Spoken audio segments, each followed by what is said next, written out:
નાખશું ઢોકળા સાથે ખાવા માટેની ચટણી.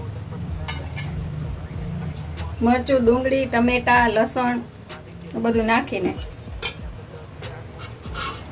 ટમેટા, ડુંગળી, લાલ મરચું, આદુ અને લસણ ને આ તજ, લવિંગ ને બાદિયા. હવે રીંગનો વઘાર મૂકશું. તજ, લવિંગ, બાદિયા.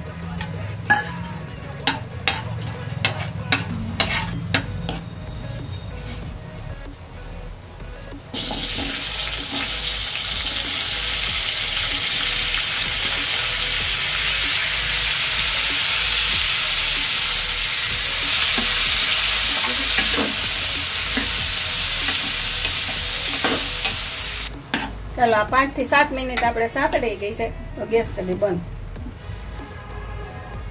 હવે ઠંડુ થઈ ગયું છે.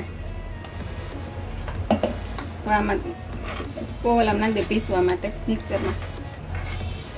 એટલે એમાં નાખશું લાલ મરચું પાવડર. તીખાશ જેવી જોતી હોય એ પ્રમાણે લાલ મરચું પાવડર નખાય. હવે નિમક,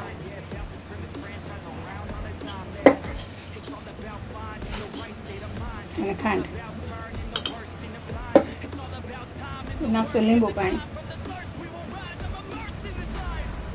એને પીસી નાખીએ. તો ચટણી પીસાઈને રેડી થઈ ગઈ છે. ચટણી તૈયાર થઈ ગઈ છે.